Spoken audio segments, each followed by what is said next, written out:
que también tiene que ver con la justicia en otros ámbitos.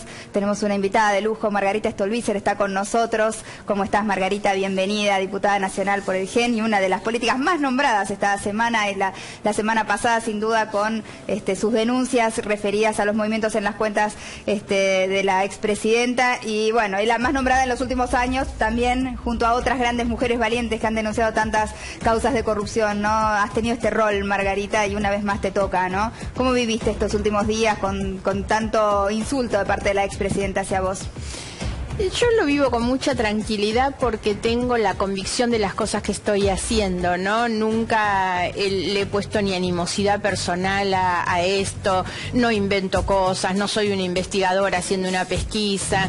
Lo que sí es que cuando yo he llegado a la convicción a partir de los documentos, que yo considero que son los elementos de prueba absolutamente contundentes respecto de todo lo que pasó, lo que hago es llevarlo a la justicia, ¿no? Entonces tengo una gran tranquilidad de estar cumpliendo con lo que creo que hay que hacer.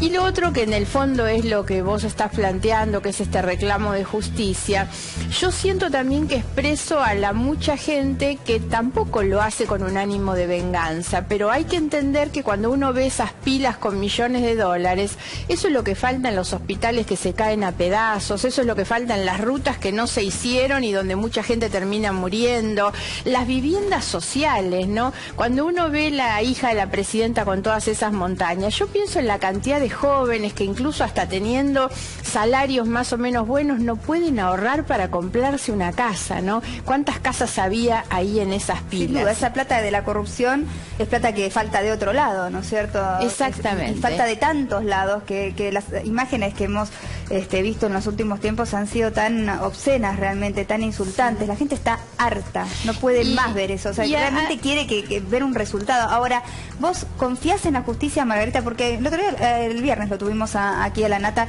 que hablaba de la necesidad de todos jueces nuevos, ¿no? Que debería haber hecho eso Macri, que al asumir debería haber puesto todos nuevos jueces, o el Consejo de la Magistratura haber juzgado a cada uno, que supongo que debería ser, a los 12 ¿no? jueces del Fuero Federal. El procedimiento. ¿O crees que la justicia está de alguna manera empezando a funcionar, a acelerarse? Yo tengo una mirada crítica sobre el papel de la justicia, pero no acotado a estos jueces y en estos casos. En líneas generales, nosotros no tenemos una justicia que funciona bien. Nuestra justicia es demasiado lenta, ineficaz, poco transparente. Entonces yo creo que es tan mala, digamos, el funcionamiento de la justicia para investigar la corrupción, como es malo que una mujer cuando pelea su cuota alimentaria tenga que andar desfilando por los tribunales y haciendo trámites y lo que le cuesta llegar a tener una actualización de una cuota alimentaria. O un trabajador que es despedido y tiene que hacer juicios a veces por años para cobrar una indemnización, ¿no? En general creo que hay que producir reformas estructurales al funcionamiento de la justicia. Lamentablemente en los últimos años, recordemos que en el 2013 hubo una reforma al sistema de justicia impulsado por el gobierno de Cristina Kirchner, y la única finalidad que esa reforma tenía no era mejorar el funcionamiento de la justicia, hacerla más ágil, más eficaz, sino manipular a la justicia y terminar teniendo jueces y fiscales que fueran adeptos al proyecto. Ahora, esos ¿no? jueces que alguna vez fueron manipulables, ¿hoy podemos confiar en que estén actuando de manera no solo independiente, sino contraria a lo que eran sus intereses en su origen? Claro, a ver, en esto, así como digo, tengo una mirada crítica en general. Creo que los delitos existen y las pruebas están, y por lo tanto vamos a llegar a poder tener un esclarecimiento de esos hechos porque las cosas están sobre la mesa. Siempre pensando que lo que tenemos sobre la mesa nos permite probar los delitos, aunque no alcancemos a poder comprobar los miles de millones que algunos dicen que se fueron.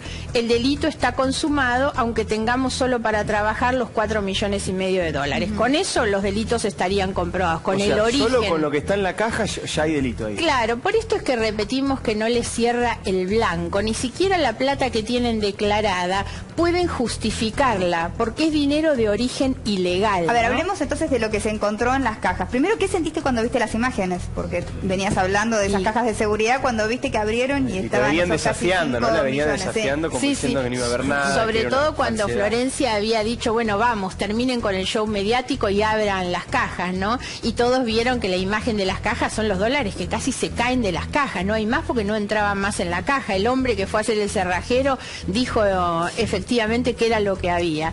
Yo siento esto que te decía, que cuando uno ve esas pilas de plata son las casas de menos que la gente más pobre no pudo acceder, porque ahí fueron a parar muchas de las casas que tenían que llegar. Entonces tengo la indignación que tienen los demás, lo miro desde ahí, ni siquiera te diría que digo, bueno, yo tenía razón. La verdad eso está bien, pero me indigna mucho más eso. Yo siento que es una cachetada a todos los argentinos. Ahora también siento que tal vez teníamos que encontrarnos con estas imágenes, con la de López, los hijos de Báez contando la plata, para recuperar la capacidad de indignarnos como sociedad, ¿no? Estoy de acuerdo con lo que Porque frente a, y un poco volviendo al tema de los jueces, yo siento, y me pasa en la calle, que la gente me para y me dice, bueno, ¿por qué los jueces ahora investigan y antes no? Entonces ahí siempre hay que entender que hay algunos elementos que ahora hay y no había antes. Hay arrepentidos. Fariña la vez anterior había negado lo que le dijo a la Nata y ahora fue, contó y aportó cosas. Tenemos estos episodios desopilantes como el de López con los bolsones en la puerta. Las imágenes. Todo eso va siendo, y los hijos de Báez, van siendo elementos muy determinantes. Pero todo viene desde afuera, Margarita. Vos fíjate que nada de lo que estás nombrando viene desde la investigación de la misma Pero justicia. lo que digo es que esas son las cuestiones que se van modificando. Y el otro elemento que es muy importante tener en cuenta es que hasta el 10 de diciembre la corrupción era un sistema tan extendido, con cómplices en todos los organismos, que los organismos estaban para participar de los delitos o para encubrirnos. ¿Qué quiero decir? El Banco Central, el Banco Nación tiene una complicidad en los casos de Báez brutal, la AFIP, la UIF. Desde el 10 de diciembre los organismos colaboran. Entonces, Vialidad, por ejemplo, que yo denuncié al de Vialidad antes, Vialidad ahora produce un informe y muestra los sobreprecios, las obras sin terminar. Eso ayuda a que el juez pueda avanzar en la investigación. La UIF, que antes jamás hacía un reporte de operación sospechosa, si había un lugar donde eran todos cómplices era en la UIF. Bueno, hoy la UIF produce informes que le sirven al juez para poder avanzar en las investigaciones. Entonces hay cosas que han cambiado. Y lo otro es que también la sociedad cambió.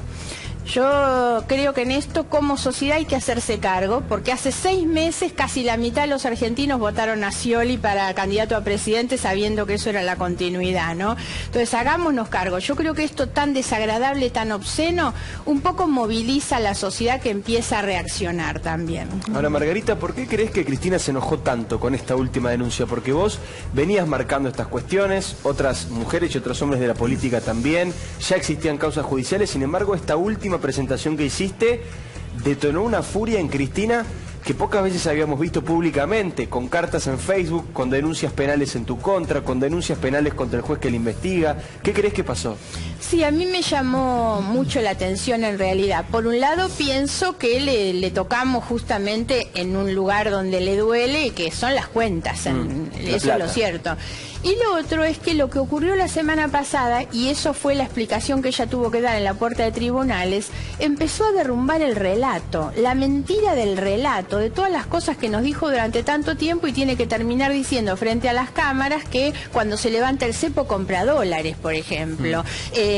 Tiene que contar frente a la gente los millones que tiene. Entonces creo que eso desnuda el relato, la mentira del relato con la que engañaron durante tanto tiempo a la gente hablándole de un proyecto nacional y popular que no se compadece solamente con las cuentas, insisto, las que tenemos a la vista. Es cierto esto que decís, ¿no? El otro día Cristina en la puerta de los tribunales fue la primera vez que tuvo que decir públicamente la cantidad de millones que tenía. Hasta ahora siempre había hablado de generalidades cuando le preguntaban por su patrimonio. Claro. Ahora tuvo que puntualizar. Sí, sí, por eso me parece que eso es lo que más la tiene afectada. Empieza a desnudarse un poco la realidad de todo lo que nos pasó. ¿Cuál crees que es la clave de una presidenta que un día antes de entregar el poder se fue con una plaza con mucha gente a esta presidenta, expresidenta mejor dicho, que digamos no tiene ni siquiera un documento del PJ planteando la cuestión de la persecución política? O sea, ni siquiera su partido político sale a decir lo que sale su núcleo íntimo, su núcleo mínimo. Tu pregunta es muy interesante porque uno escucha mucho y a mí me lo preguntan y me dicen, ¿las causas de corrupción son la razón por la que uno ve la pérdida de poder? No, yo creo que lo que tiene que ver con el achicamiento de esa situación de Cristina es el alejamiento del poder. Eso es algo muy propio del peronismo, que tiene una concepción muy vertical y banca a sus líderes cuando sus líderes tienen poder y los abandona cuando los líderes pierden poder. Hoy el peronismo está en una discusión, en una deliberación para ver quién va a ser el reemplazo, cómo y cuándo, ¿no? Y yo creo que además en algún momento esto se termina saldando. Entonces no es que hoy estén enojados con Cristina y la abandone el PJ por las denuncias de corrupción. La abandonan porque no tienen más ¿Pero crees poder. que la evidencia del video, Margarita, vos planteabas, ¿no?, las imágenes, a diferencia de otros casos de corrupción de otros tiempos, que uno lo seguía a través de la sección de política, siguiendo los periodistas que tenían acceso al expediente o a las fuentes de información, esta vez aparecieron, hay tres elementos, ¿no? Uno se acuerda de las imágenes de la Rosadita, uno se acuerda de lo de López y la imagen de los dólares de Florencia. ¿En cuánto ayuda, digamos, la imagen a caer la ficha en la sociedad y en todo el arco político? Totalmente. La imagen vale más que 1000 palabras, dicen, y eso es así. Yo creo que muchos de los ciudadanos que hoy están reaccionando es cuando empezaron a ver, empiezan a creer cuando ven las imágenes. Las imágenes tienen un valor, un impacto enorme, de la misma manera que también lo tienen sobre los jueces. Yo creo que eso implica también, porque los ya empuja, no pueden... los obliga, de alguna Claro, manera, ya no pueden ignorar las cosas. Ahora, ¿no? este fin de semana Ocaña hablaba, y también Diana Conti, Sí. lo hacía acerca de la posibilidad de que realmente vaya presa Cristina. ¿Vos crees que puede ir presa? Yo veo muy difícil eso y además nunca es algo que yo me lo haya planteado. Sinceramente es una, no sé, es una imagen que me parece hasta desagradable, no es buena de ningún punto de vista y creo que no debe haber revanchismo en eso. Yo no creo demasiado en las penas de prisión, no creo que se resuelva la cosa. Sí creo que es necesaria una justicia que investigue, que esclarezca y que nos cuente efectivamente cómo fue el saqueo de la Argentina, quiénes son los responsables, que les imponga una condena, que deban cumplirla y que devuelvan la plata, sobre todo. ¿Cierto? Esto porque en nuestro Código Penal los delitos en contra de la administración pública son delitos que tienen penas bajas. Entonces, salvo que se pueda avanzar en algún delito más grave, como es el caso de la asociación ilícita, yo pedí una ampliación en la investigación para que también se vaya en la búsqueda de la existencia de esa asociación, porque como dice el Código Penal, esa es la banda, dice el Código, asociación o banda de 3 o más personas que se organizan para cometer delitos. Y yo creo que todos estos episodios no son aislados. Todo está relacionado. Ninguno de todos hasta el tema estos... de la AMIA, empezamos con la AMIA, hasta eso está relacionado, Sí, ¿no? Con la muerte de un Sí. fiscal, o sea, está absolutamente todo relacionado. En eso me parece que más allá de, yo coincido lo emotivo que es ese video y que tenemos que tratar de no bastardear una cosa tan seria, tan fuerte como un hecho terrorista que terminó con la vida de 85 personas, pero yo creo que inexorablemente tiene su vinculación. La vinculación es Nisman, porque nosotros tenemos no solo la deuda con el esclarecimiento del atentado, sino que en el medio de todo este tiempo existió la firma de ese memorándum de entendimiento que tenía por finalidad garantizar la impunidad de los iraníes, que para nuestra justicia eran los principales sospechosos. Se firmó un acuerdo para crear una comisión de la verdad que no existía para nada, pero era simplemente para liberar de nuestra justicia a los funcionarios iraníes. A raíz de eso es que el fiscal Nisman formula una denuncia penal gravísima, que es la existencia, él le llamó, de un plan criminal de encubrimiento, justamente para sacar a los iraníes, y sin embargo esa causa terminó siendo archivada en un país donde hasta una denuncia anónima o telefónica los fiscales están obligados a investigarla. Semejante denuncia los fiscales, los jueces y la Sala 1 de la Cámara Federal decidieron archivar. Sin analizar la prueba. Archivarla Sin analizar. Y el tercer elemento es la muerte del fiscal. Bueno, todos sabemos perfectamente las irregularidades, el tiempo que ha pasado sin tener ninguna, digamos, ninguna posibilidad, ni siquiera de aseverar que fue un suicidio o que fue un homicidio. Hoy estaba ¿no? la mamá del fiscal, ¿no? En el acto de es que Mariana, la paradoja de toda esta historia es que hoy se cumplen 22 años del atentado de la AMIA y 1 año y medio de la muerte de Nisman. Exacto. Digo, Claro. ambos fueron un 18. Creemos lo de Nisman porque la justicia actuó tan mal que ni siquiera se sabe a ciencia cierta la hora de la muerte del fiscal, porque se ha trabajado tan mal, pero digo, Lo que ha habido hoy con la AMIA es lo que decía Margarita, ¿no? Un ejemplo evidente de esta justicia que siempre ha estado a disposición del poder político de turno, porque lo que pasó en la AMIA fue eso, el encubrimiento de la AMIA fue eso, y es lo que siguió ocurriendo, por lo menos entendemos, hasta el 10 de diciembre del año pasado. Hay que ver ahora, ¿no? Si ha cambiado o no, efectivamente. Hay otro punto, digamos, de confluencia en todo esto, que es la denuncia del fiscal Nisman, donde él incluye ahí la posibilidad de episodios de corrupción.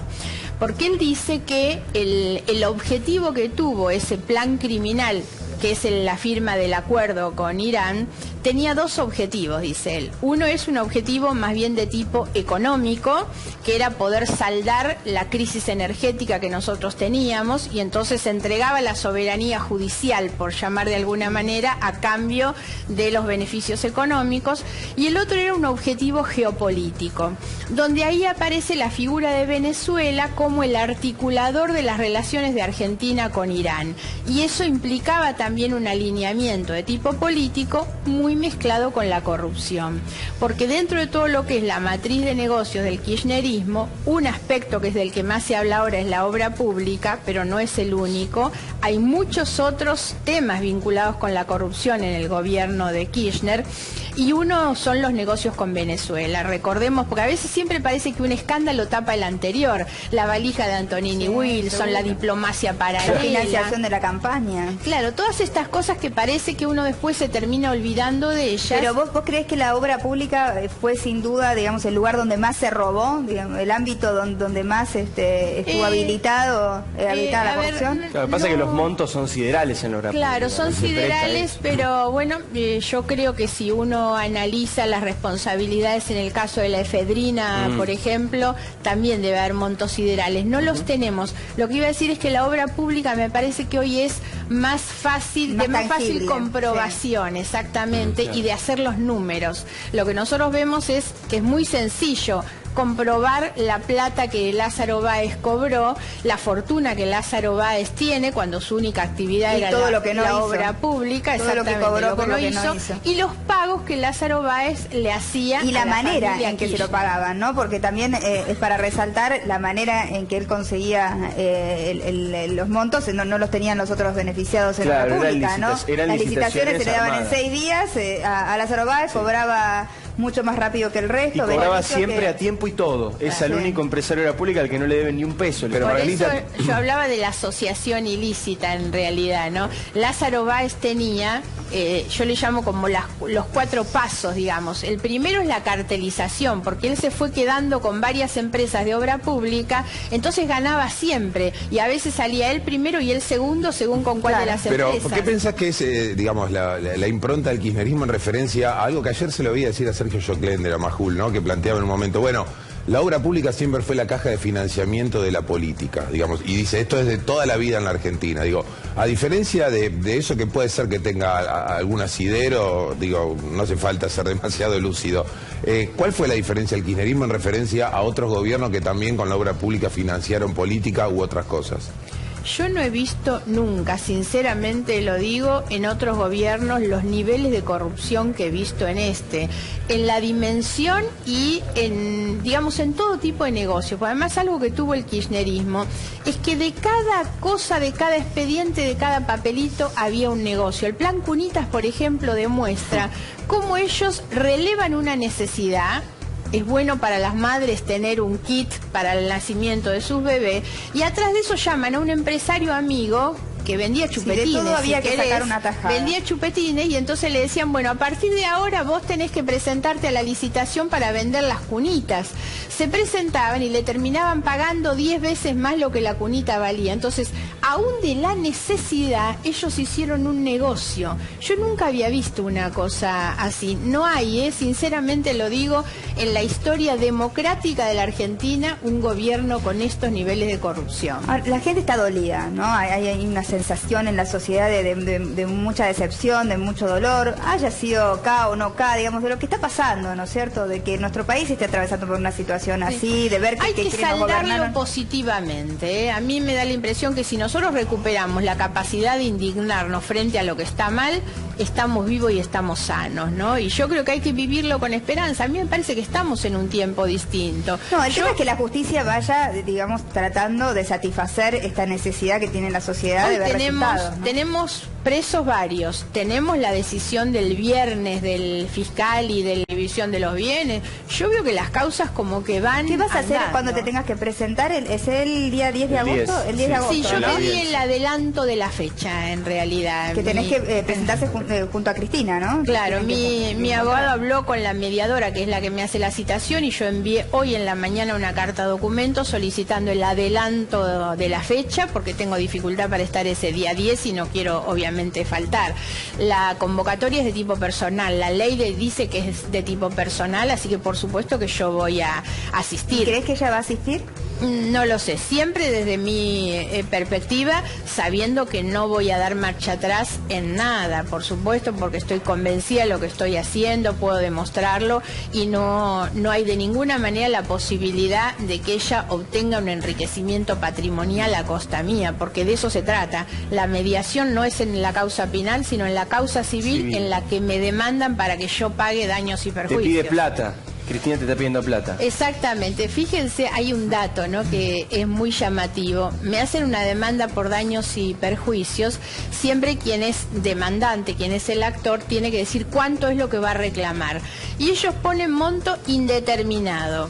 ¿Qué quiere decir eso? Que no quieren pagar ni la tasa de justicia. Es una cosa increíble, porque si ellos dijeran estoy reclamando 1 millón, tienen que pagar una tasa de justicia que serían 30.000 pesos. Entonces no, dicen que no tienen monto determinado para no pagar la tasa. A ese punto llegan. Ahora, ¿Y vos crees Margarita que si dijo...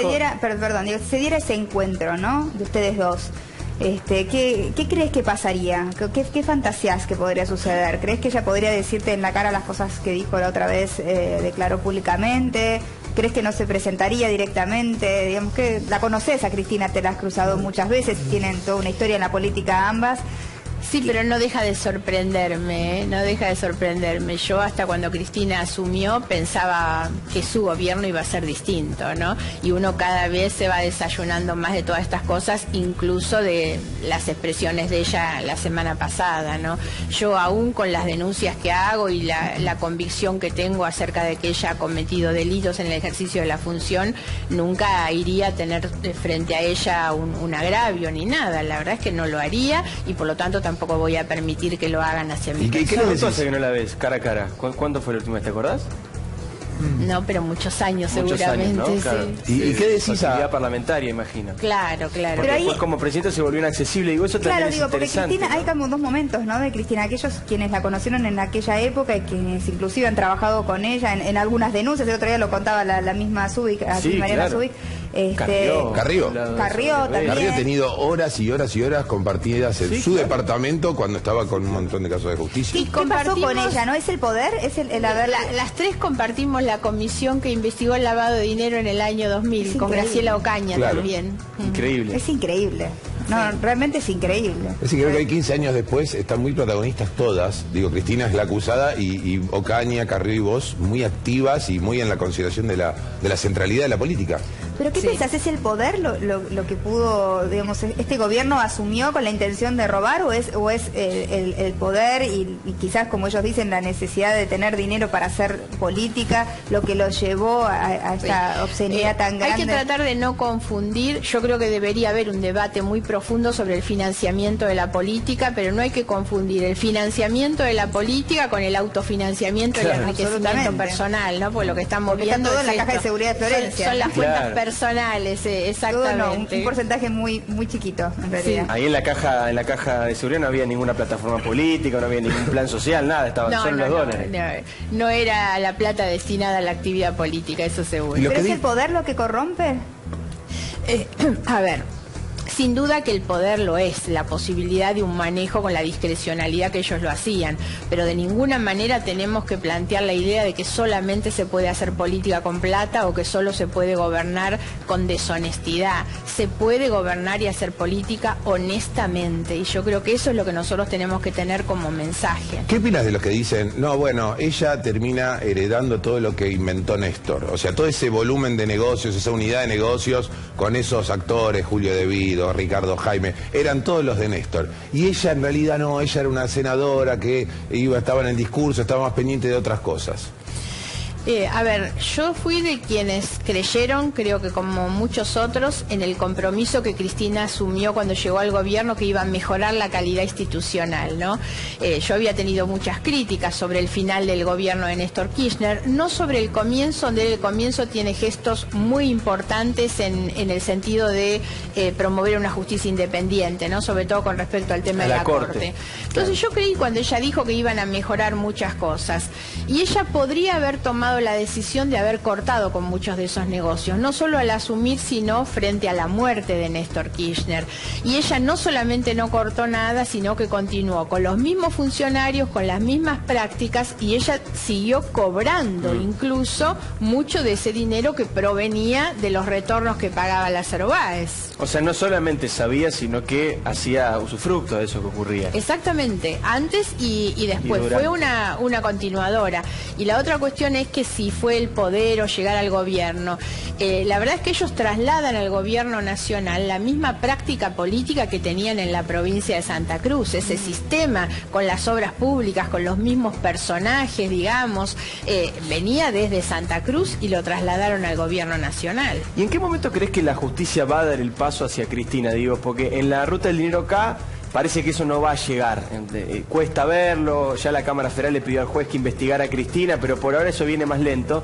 Sin embargo, en otras causas que venían como más chiquitas o más tapadas, como Tesuro Los Sauces, digo, todo indica que el fiscal Policita, después de embargarle la plata a Florencia, va a ir a pedir la indagatoria de Cristina. ¿Vos creés que es ahí la clave donde Cristina está más complicada? Sí, no tengo duda que esas son las dos causas donde está más complicada, y que la convocatoria a ella para una declaración indagatoria, de lo que después viene inmediatamente el procesamiento, creo que es bastante inminente. Y después está la otra causa, que siempre parece menor, pero creo que es muy importante porque el delito está muy comprobado, que es la causa de Aerolíneas Argentinas. Claro. En esa causa es tan sencilla que es la empresa del Estado, Aerolíneas, contrata el hotel de la jefa del Estado y le paga millones de dólares, como si no hubiera otros hoteles en el Calafate. O sea, Cristina, ¿no? Se contrató a sí misma. Se contrataba a sí misma y se pagaba a sí misma. Ese es un delito que en el código puede aparecer, insisto, como menor, pero el delito está clarito, que son las negociaciones incompatibles con la función pública. Claro, ese mismo delito por el cual está procesado Vudú por el caso Chicone, en negociaciones incompatibles.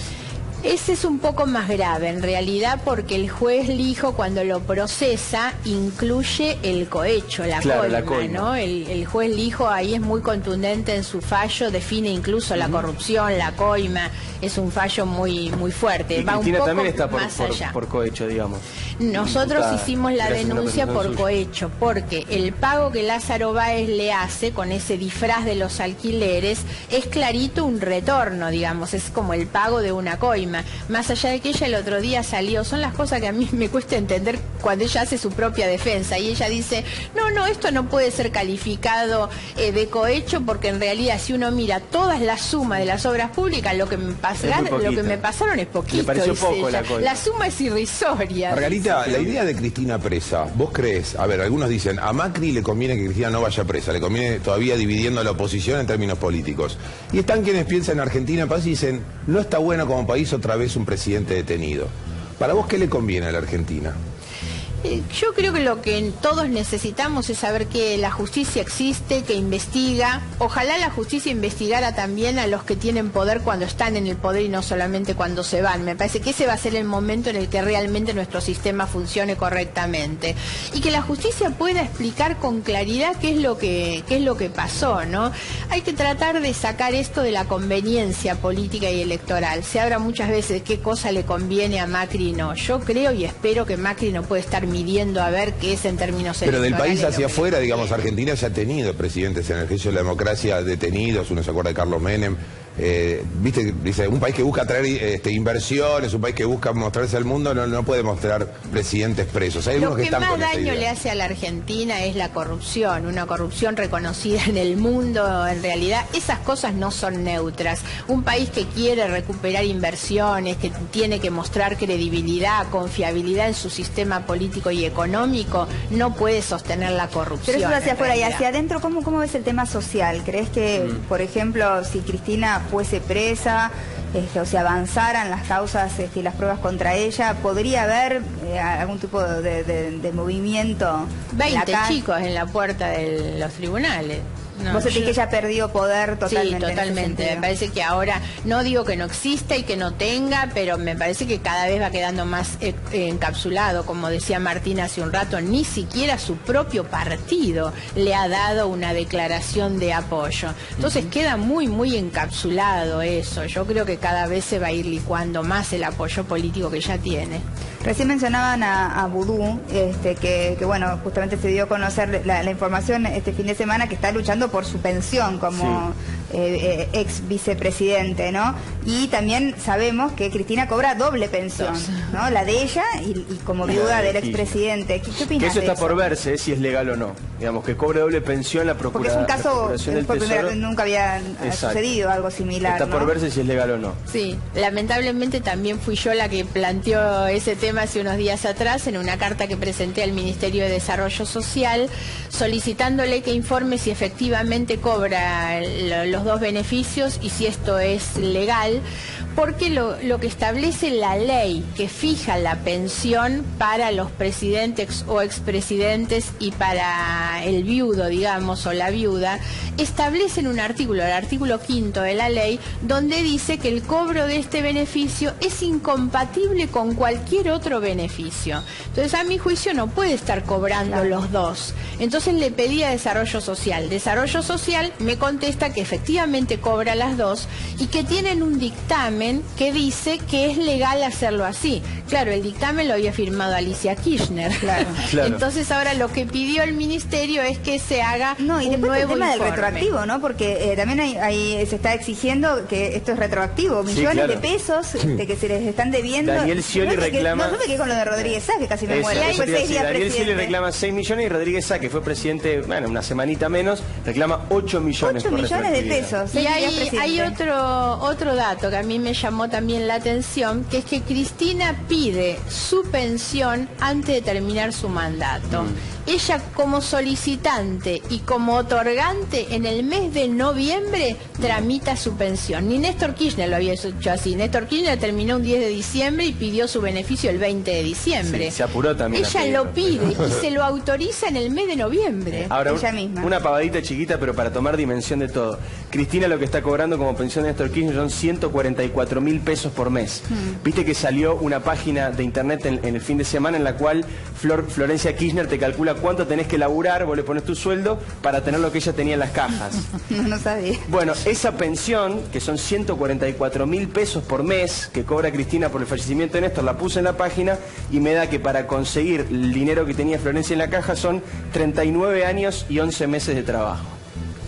Bueno, como diría la nata, no cierra el blanco, ¿no? Hablando de la nata, vamos a hablar de un informe que ayer fue protagonista en PPT, que tiene que ver con la cocinera de Julio De Vido. Un ejemplo más, ¿no?, de todo lo que venimos mencionando, Margarita, de esta asociación, como bien vos la llamás, ¿no? Como gente que de repente tenía otro rol, como cocinar en la casa de Vido, de golpe tiene campos, tiene autos que tienen domicilio, justamente en el domicilio de Vido, y una vida lujosa, ¿no? Cosas que son inentendibles. Lo mismo el jardinero y lo mismo Rudy Ulloa, el famoso chofer que tiene hoy una empresa de transporte aéreo y también tiene camiones, ¿no? Sí, es un empresario próspero. Vamos al informe y ahora lo comentamos con Margarita. Adelante.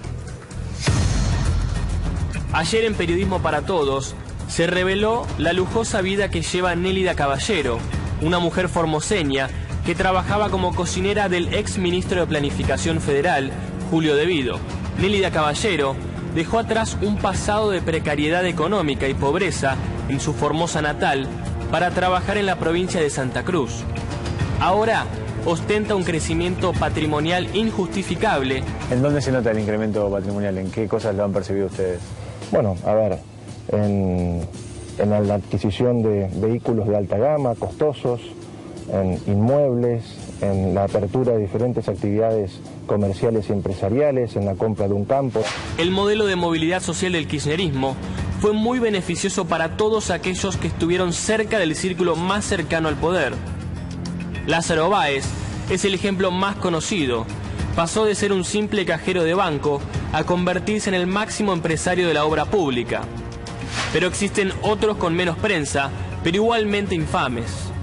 Rudy Ulloa logró superar sus humildes orígenes como cadete y chofer del estudio jurídico de los Kirchner en Santa Cruz, para ser un exitoso empresario, dueño de decenas de medios de comunicación y otros negocios.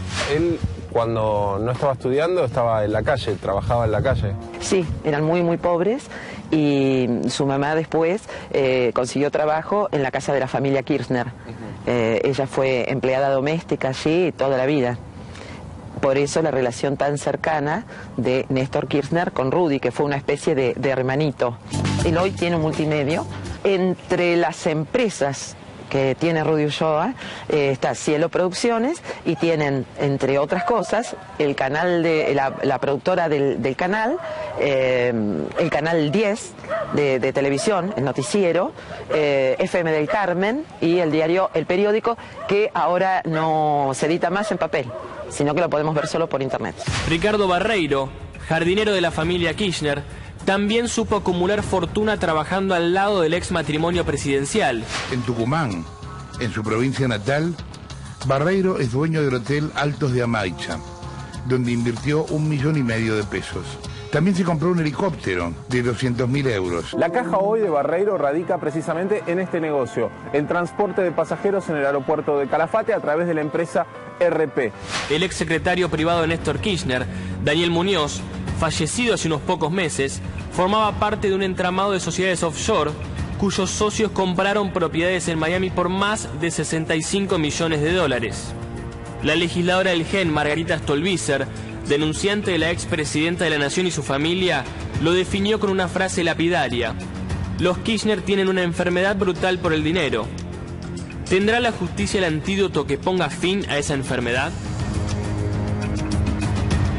Es así, ¿no? Daba la sensación de que había como una obsesión con el dinero. Sí, es codicia, ¿no? Es por codicia. esto que yo decía, abajo de cada expediente había un robo, un sobreprecio.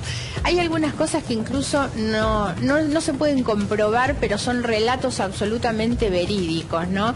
En un momento en la Casa Rosada empezaron a encomendar a una galería de arte de la zona norte, de la ciudad de Buenos Aires, a hacer marcos. Después los marcos iban a Olivos, después iban para la cosa personal de la presidenta, y en todos los casos iban con sobreprecios. Le pedían a la galería que la galería facturara el doble de lo que en realidad, el doble o el triple o más de lo que en realidad tenía. Era un chiquitaje eso. Después resulta que la misma gente se empezaba a enterar que además de los sobreprecios de los marquitos, había sobreprecios en los muebles, había sobreprecios en las telas, en la compra de papeles. Abajo de cada expediente había un negocio. Por eso además compras sin licitaciones. Bueno, eso ha sido la práctica. Por eso hay como un sistema demasiado institucionalizado. Y yo creo que hay que trabajar mucho en romper eso, que se instaló casi como un equilibrio tolerado, en el que los que tenían poder robaban, saqueaban, se corrompían, y los que no lo tenían toleraban que eso ocurriera como una cosa natural, ¿no? Que también nos hace de alguna manera culpables. Sí, responsables. Sí, responsables en lo que nos toca. Totalmente. Ahora, esto que describe Margarita es impresionante. Hay un caso que a mí siempre me interesa remarcar. Lázaro Báez le pagaba las expensas del departamento. Claro. O sea, no solamente compraban propiedades, hectáreas, autos, aviones, helicópteros, departamentos, sino que ni siquiera eran capaces de pagar las expensas del departamento donde vivían. O sea, se robaba un nivel ya ínfimo, un chiquitaje total. Eso de todos modos era uno de los canales por donde devolvían, retornaban la plata. Lo de Lázaro Báez también hay que mencionarlo, porque más allá de estas cuestiones que hacen más al chiquitaje, o sea, ¿qué pasa con la cocinera? La cocinera lo que hacen me parece que es comprarle el silencio, me da la impresión, lo cobra caro, porque termina viviendo, claro, pero creo que eso es en definitiva lo que hay. Por la primera... Cortó. Ahora, es que el silencio es caro porque es directamente proporcional al secreto que hay que ocultar. Exacto, claro. Lo de Lázaro Báez... Ahora, si la cocinera tenía que ocultar secretos y tenía todo eso, no me quiero imaginar los que conocían secretos peores, ¿no es cierto? Por eso iba a decir el tema de Lázaro Báez. Claro. Lázaro Báez, en el informe del Tribunal de Tasaciones de la Nación de hace unos días, dice que solamente en propiedades inmuebles y solo en la provincia de Santa Cruz su patrimonio es de 140 millones de dólares. Estamos hablando de 2.000 millones de pesos de patrimonio personal. Hoy eso es lo que está comprobado que es de Lázaro Báez, según el informe que tiene la justicia. Yo creo que en algún momento la justicia tendrá que ir sobre algo que es mucho más complejo, que es saber si eso efectivamente es solo de la familia Báez, o Báez, que tenía una amistad muy fuerte con Néstor Kirchner, no era también el testaferro de la familia, y que algunos de esos ¿Cuál es la figura bienes... que vos crees aplica mejor, la de testaferro o la de socio? Yo, socio, eso ni siquiera es una especulación. Socio está en los papeles, porque ellos son socios exactamente desde el punto de vista que compartían sociedades, compartían negocios, tienen condominios en común, digamos. Entonces, propiedades donde el terreno es de uno, la construcción es de otro y la explotación es compartida. Eso es lo que está denunciado en la causa Los Sauces. O sea, este empresario, un empresario que es investigado por lavado de dinero en la Argentina, en Uruguay, en Estados Unidos y en Suiza, es el socio, era el socio de la presidenta de la Nación, ¿no? Ahora, yo creo que en algunas otras propiedades, me da la impresión, pero insisto, esto está en el terreno de la especulación, yo no tengo hoy una forma de probarlo, yo creo que esa fortuna de miles de millones de pesos no era toda de Lázaro Báez, y creo que dentro de la amistad que él tenía con Néstor, él tenía cosas a su nombre que en realidad eran de Néstor, y que para algunos, incluso eso podría ser la causa de la enemistad o de los enojos que Cristina tiene con Lázaro con posterioridad a la muerte de Néstor. ¿Y te lo imaginas a Lázaro arrepentido, Margarita? Contando alguna de estas cosas. Me parece que se habla mucho y se fantasea mucho sobre la posibilidad del arrepentimiento. Yo no lo veo por ahora, por ahí termina ocurriendo, pero sobre todo lo digo porque creo que lo bueno sería que la justicia investigara y no que esperara cosas de los arrepentidos. En estos días estamos teniendo lo que para mí es también una exhibición bastante obscena del crédito que se le termina dando a los arrepentidos, que son todos delincuentes los que están saliendo a hablar hoy en los medios, a contar cosas, y le damos un crédito terrible a todos estos personajes que lo único que buscan es obtener un beneficio personal. Entonces hay que ser muy cuidadoso con las figuras de los arrepentidos, muy pero muy cuidadosos. Yo creo que hay que trabajar mucho más con una justicia que de manera eficaz, transparente, indubitable, llegue a las conclusiones y no esperar que todos estos personajes nos digan la verdad de lo que pasó. ¿Pero vos crees que por ahí Lázaro Báez, tal vez por consejos de sus abogados, no se arrepiente, se banca 2 años adentro, el límite? Sale y disfruta de la fortuna. Hoy me inclino más por esa posibilidad. Sería terrible. ¿Y va a pasar eso, Marita? ¿Puede pasar eso legalmente? Digamos, él puede salir a los 2 años porque terminó la preventiva y que todavía la causa esté en instrucción o recién esté elevada a juicio, que sus bienes, obviamente algunos los tiene embargados, pero hay cosas que sigue teniendo disponibles. ¿Crees que ese escenario podemos tenerlo en 2 años en la Argentina? Podría ser, disfrutando de la plata? Sería vergonzoso, pero podría ser. ¿Y de quién depende? ¿De Casanelo, de la Cámara, del Tribunal Oral? ¿De quién depende? No, vuelvo a insistir con algo que planteé antes. Nuestras penas en el caso de los delitos contra la administración pública no son tan altas, porque hasta podría ser condenado, cumplir una condena y salir después. Recuerden el caso ese, yo no me acuerdo el apellido, del que había robado una fortuna en un banco muy grande y estuvo detenido y después salió disfrutando de la fortuna. Vitete Seyanes. Ese, exactamente. Claro. Ese creo que cumplió su condena preso y cuando salió... Tiene una joyería ahora. Sí, tiene una joyería en Uruguay. En el caso de Vitete lo que se aplicó fue la figura del extrañamiento, que es una figura muy vieja y muy rara del Código Penal argentino, que es que a los presos extranjeros, cuando cumplen la mitad o tres cuartos, ahora no me acuerdo, de la condena, pueden ser expulsados a su país de origen sin posibilidad de regreso a la Argentina. Ese código fue el que aplicó Luis Mario Vitete Seyanes.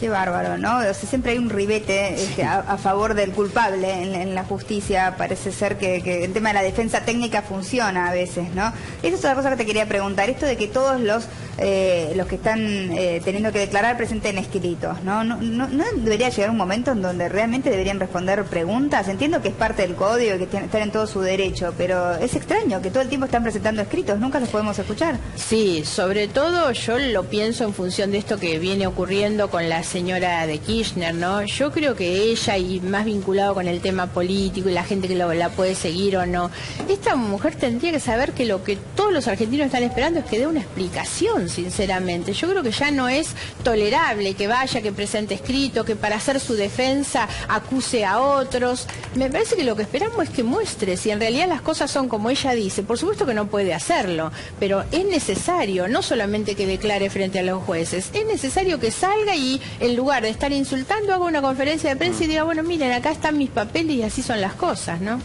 Y no lo hace porque no los tiene. No lo pueden hacer, por eso buscan permanentemente el contraataque, la descalificación. Hay que ver una cosa que es muy llamativa, son las cosas que pasan en este país y en otro no. Ella ha sido procesada, embargada en una causa por el juez Bonadío. Dólar futuro. La persona procesada, imputada, le hace una denuncia al juez que la procesa. Es una cosa inconcebible. No se le puede dar crédito a eso. Ahora, fijémonos también, porque esto tiene que ver con otro tema, por supuesto, mucho más profundo, que es la selectividad de nuestro sistema penal. Cuando uno visita las cárceles, las comisarías, los presos son los pobres en este país, ¿no? Y los que tienen poder terminan nunca estando presos. Y me parece que tiene que ver con estas cosas. Parece que ella puede hacer esto, que es denunciar al juez. Díganme si un pobre pibe que drogado roba un kiosco y que termina queriéndolo mandar preso siendo jovencito, si ese tiene la posibilidad de ir a hacerle una denuncia al juez que lo imputa. Ninguna. Bueno, pero la justicia penal generalmente se rige por quien tiene más dinero para pagar mejores abogados, ¿no? Lo dicen los propios abogados penalistas. Quien tiene un buffet fuerte de abogados penalistas tiene mayor probabilidad de conservar su libertad o declarar su inocencia. Sí, yo creo porque también hay buenos abogados en la defensa oficial, por ejemplo, sin necesidad de pagar nada y son muy buenos los que pertenecen al Estado. Creo que tiene que ver con una cuestión conceptual, elitista, selectiva, que tiene nuestro sistema penal en términos generales, ¿no? Parece que las penas se aplican y por eso doy el ejemplo. Hay que ir a la cárcel en el horario de visita, los días de fiesta, hay que ir a las defensorías de pobres en los tribunales del conurbano a las 6, 7 de la mañana a ver quiénes son los que están haciendo las colas en esos lugares, ¿no? ¿Por qué la justicia es tan dura con determinados sectores y no lo es con los otros, ¿no? ¿Qué opinas de la defensa de Cristina? ¿De la? De la defensa de Cristina, del abogado que tiene. Dalbón. De Gregorio Dalbón. Claro, ese no es el defensor, Dalbón no es el defensor ¿no? de Cristina. Es querellante en este caso. Claro, no. Hay... Cristina tiene dos abogados o dos grupos de abogados. Uno es el abogado en las causas penales, que es el doctor Beraldi. Socio Arlanian. Socio del doctor Arlanian, y él es un abogado respetado en lo suyo, digamos, que es el que ejerce la defensa de ella cuando ella es imputada, y también es el que la representa en la denuncia penal que ella me hizo a mí. Y después está el abogado Dalbón, Gregorio Dalbón. absolutamente desprestigiado. Yo digo, a esta altura me parece ya que trato de no meterme con eso, pero anduvo la semana pasada en todos los medios con esta cosa tan amenazante hacia mí: le vamos a sacar todo, que ahorre, que venda hasta los mates le vamos a sacar. Bueno, una cosa... Recuerdo, Margarita, que Dalbón representó a un cierto grupo de víctimas de la tragedia de Once. En realidad, de alguna manera, en lugar de beneficiarlos, los terminó perjudicando. Y además, Gregorio Dalbón tiene dos hitos lamentables en el juicio por la tragedia de Once, es decir, un juicio muy sensible para la Argentina, en el cual insultó a algunos familiares. Gregorio Dalbón, abogado de este proceso, insultó a familiares de víctimas de la tragedia de Once, y además le dijo, voy a decir la palabra, perdón, atentos con el coso, le dijo puta a una colega, y por lo tanto tuvo una denuncia ante el INADI por discriminación por haber insultado de esta manera desagradable a una colega. Digo, esa persona, ese personaje absolutamente desprestigiado, incluso dentro de los tribunales, es el abogado. Hasta 3 semanas después de la tragedia de Once, nos llamaba a los periodistas y nos decía, yo hasta debido no paro. Me acuerdo.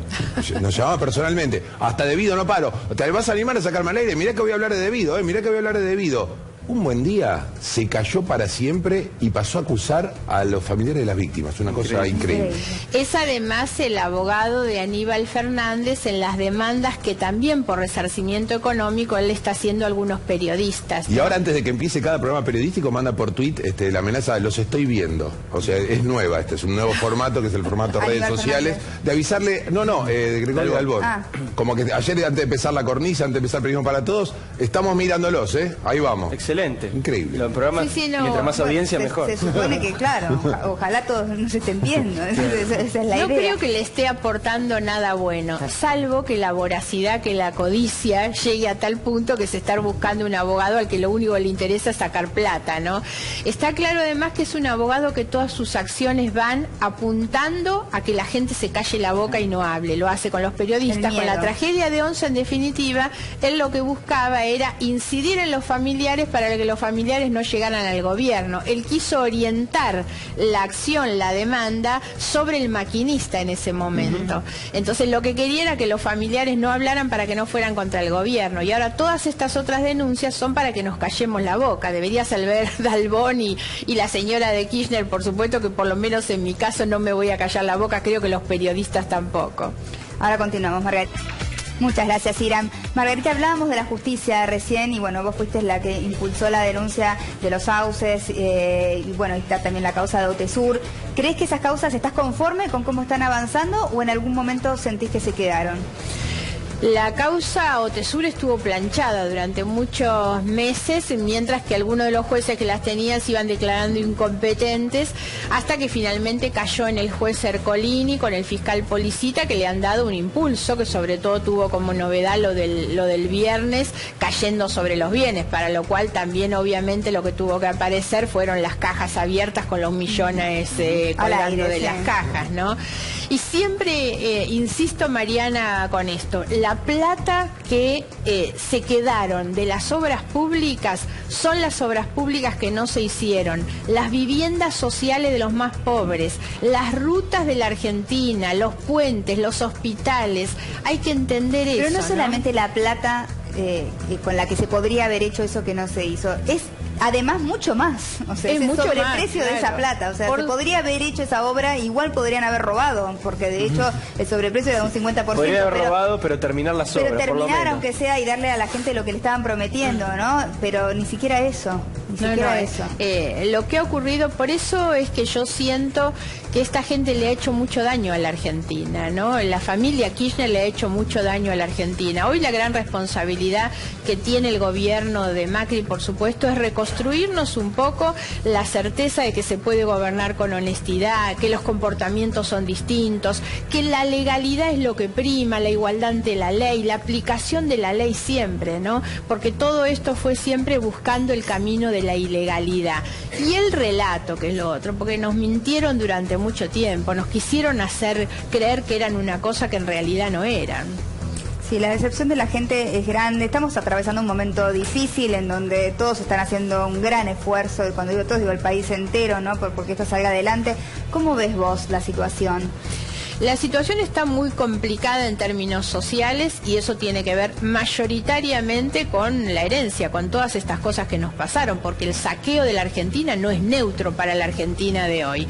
Sin embargo, también yo tengo, si se quiere, una mirada de preocupación respecto de algunas decisiones que toma el actual gobierno y que me parece que no alcanzan a dimensionar ese enorme costo social que se está pagando. ¿Cuál sería esa mirada? Bueno, fundamentalmente las tarifas y que tiene sobre todo dos elementos para mí que son complicados. El primero es la brutalidad de un ajuste que todos sabíamos y éramos conscientes que se debía dar, pero siempre nos hablaron de la gradualidad. Entonces yo creo que lo normal hubiera sido que esos ajustes que se iban dando en las tarifas, pues además hay que entender que la tarifa afecta el costo y el ingreso de la familia, ¿no? El gas, la luz, el transporte, ¿no? Todas las familias saben que después de los alimentos el mayor impacto en el bolsillo del trabajador es el transporte.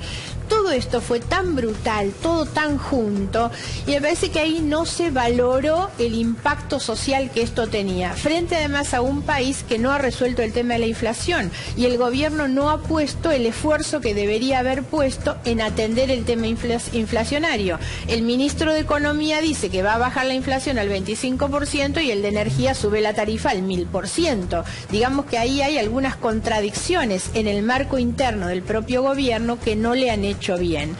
Y el otro punto que para mí es muy grave es elegir el camino de la ilegalidad para conseguir un objetivo necesario, comprensible. Se va por el camino de la ilegalidad. Yo una cosa que vengo diciendo es que lo peor de los macristas es cuando hacen kirchnerismo. Lo peor del macrismo es hacer kirchnerismo, que es elegir la ilegalidad, andar por la banquina. Y eso pasó con las tarifas. Si la ley dice que tienen que hacer audiencia pública, bueno, muchachos, hagan audiencias públicas, la verdad, porque la ley lo dice. La audiencia pública no es vinculante, pero siempre es obligatoria. Entonces no puedes aumentar la tarifa sin hacer la audiencia.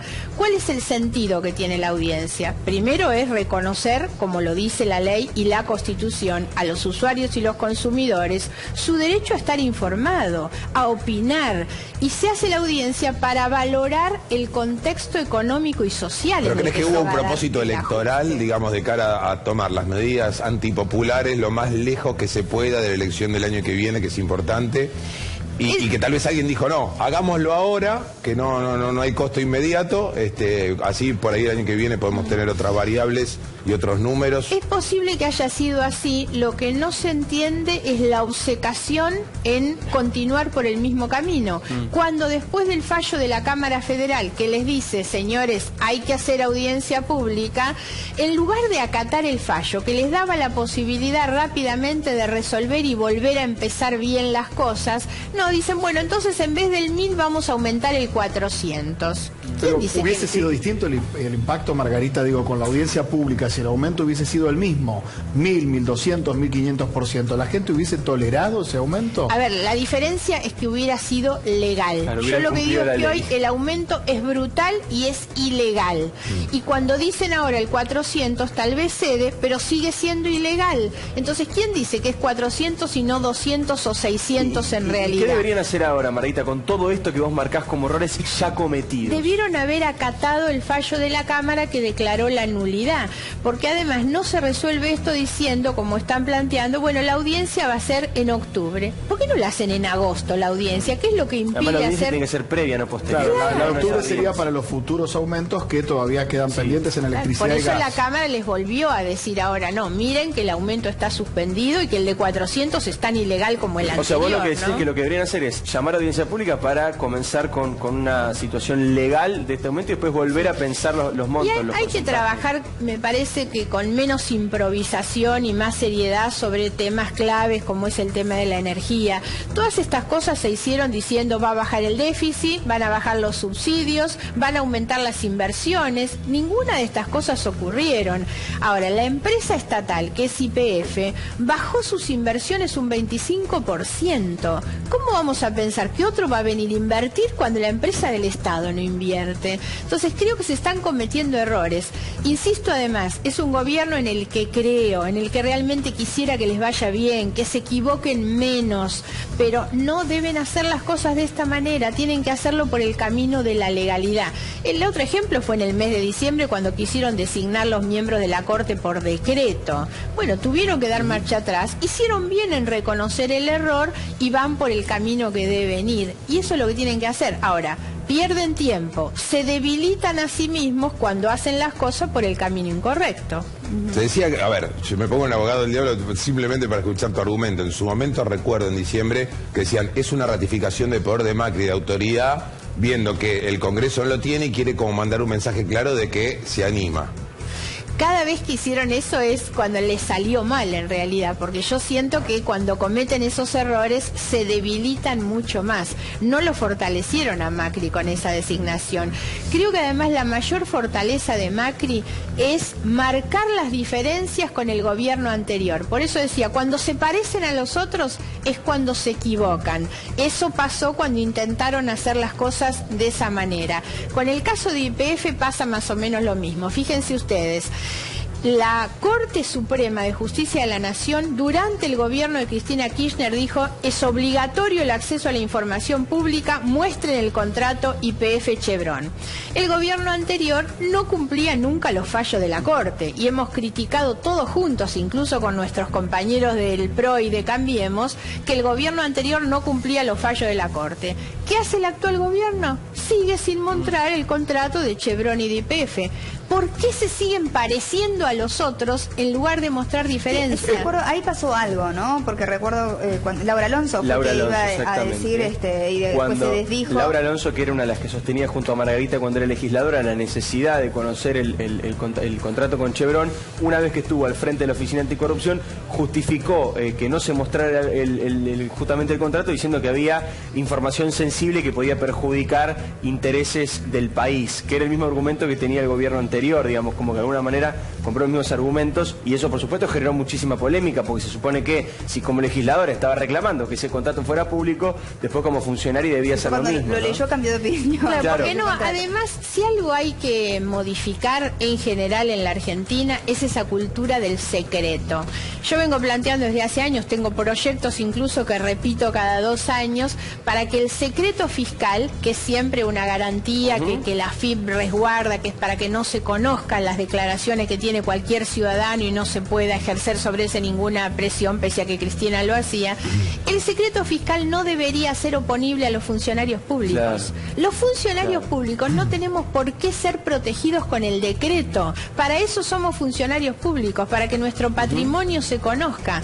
Y sin embargo no logramos romper esa cultura del secretismo que tiene la Argentina, ¿no? Estos son algunos de los cambios. Y me pasó otra cosa, perdón, en esta última semana también. Eso te quería preguntar, el CINTIS. En realidad yo había hecho un pedido de informe durante la gestión anterior para que este organismo, que depende del Ministerio de Desarrollo Social, me brindara toda la información referida a OTESUR, justamente, porque de ahí podían surgir elementos y pruebas para la causa judicial. El gobierno anterior, obvio, me negó la información, porque el gobierno anterior tenía un cepo informativo en todos sus organismos. Entonces yo presenté un amparo, gané la acción judicial del amparo, y la justicia dijo: tienen que darle la información sobre OTESUR. ¿Qué hace el actual gobierno? Apela, en lugar de darme la información con un fallo de la justicia, apela en el fallo de la justicia. ¿Y por qué crees que el gobierno hizo eso y apeló? Bueno, no yo me pregunté eso, ¿qué pasaba y por qué razón se había hecho? Bueno, el funcionario del gobierno anterior es el mismo que el de este gobierno. Hay que contar que, este pedido que hace Margarita es al CINTIS, que es un sistema que nuclea la información de todos los organismos del Estado de la República Argentina. El CINTIS es el lugar donde concentran mayor cantidad de información sobre todos nosotros que estamos acá: información de la AFIP, información del ANSES, información inmobiliaria, información empresarial, información contable. Todo eso está junto en ese lugar, bastante secreto, bastante desconocido, que el gobierno de Cristina Kirchner lo conformó y quedó bajo la órbita de Alicia Kirchner, la entonces ministra de Desarrollo Social, actual gobernadora de la provincia de Santa Cruz. Eso ahora pasó, está en mano de Carolina Stanley, que es la ministra de Desarrollo Social. Lo que pasa es que el pedido de Margarita de información sobre Cristina lo respondió la Secretaría Legal y Técnica, no lo respondió Desarrollo Social, y apeló diciendo que esa información no se le puede entregar a ningún ciudadano, sino que la tiene que solicitar un juez para una causa judicial específica. Es decir, lo equipara, por ejemplo, a un secreto fiscal o a lo que son los datos de la CIDE o de la ex-CIDE, actual AFI. Entonces digo, es curioso porque se supone que esa debería ser información pública a la que uno pudiera acceder, y más curioso aún es si el gobierno actual no te quiere dar a vos información sobre empresas vinculadas a Cristina, o sobre cualquier información que vos quieras pedir. Sí, cualquier información, porque además, insisto, ya no es solamente un pedido mío, sino que la justicia ordenó que me lo diera. ¿Pero qué funcionario es el mismo, Margarita? El que está a cargo del sistema, claro. Sí.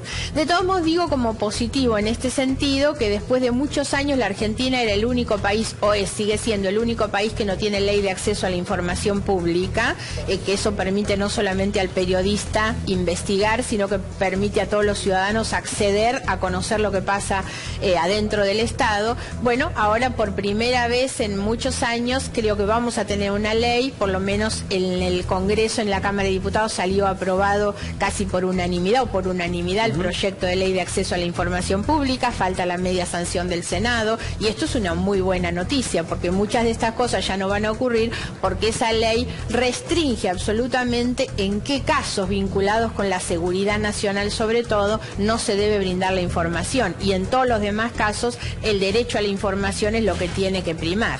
bueno, algo está cambiando, podríamos decir. Sí, por eso es que creo que tenemos que tener, pese a toda esta situación, un mensaje positivo en el sentido de que, bueno, hemos roto con un estado de situación y creo que se abre la posibilidad de la alternancia política, de ir mejorando algunas de esas cosas. En el Congreso lo hemos visto, en el Congreso hemos logrado muchos de los proyectos que llegan del Poder Ejecutivo, mejorarlos, la oposición colabora, hemos manifestado nuestra voluntad de cooperar para que las cosas vayan marchando mejor y de hecho han salido varias leyes y han salido con un acuerdo muy mayoritario en el Congreso. Estas son cosas en el sentido positivo. Antes venimos de un sistema de levantamanos, de imposición de la mayoría automática, que fue un desastre en el plano legislativo. Bueno, hoy estamos sacando muchas leyes y me parece que muchas de esas leyes son buenas. De hecho, tenemos media sanción en la ley de extinción de dominio, que es la que va a permitir recuperar parte de los activos que se robaron, la ley del arrepentido. Suena casi como una utopía que eso vaya a suceder, ¿no? Pero sí, pero es posible. Una característica que tiene esa ley, distinta a lo que teníamos, que era la ley de decomiso, que dependía mucho más de la acción penal, esta ley de extinción de dominio permite desvincular la recuperación de los bienes de la persona. ¿Y por qué es importante? Porque en los últimos tiempos hemos visto cómo proliferan las sociedades offshore y los testaferros. Entonces uno terminaba con una persona condenada, declarada culpable, pero resulta que las cosas no estaban a su nombre, sino de una sociedad. En cambio ahora esta ley que se tramita en la vía civil está desvinculada de lo penal, no hace falta esperar una condena penal, sino que cuando está comprobado que determinados bienes fueron usados para cometer delitos o son el producto de delitos, el Estado tiene una acción para hacerse de esos activos. Muy claro. Muchas gracias, Margarita. Es un placer tenerte, escucharte. La gente te quiere, te respeta, y venís luchando hace un montón, ¿no? Porque se haga justicia en un montón de temas que son tan importantes para nuestra sociedad. Así que muchas gracias. Muchas gracias por haber estado con nosotros una vez más. Gracias a ustedes. Es un gusto tenerte siempre. Gracias. ¿Tu perro se gana todo? ¿También tu corazón?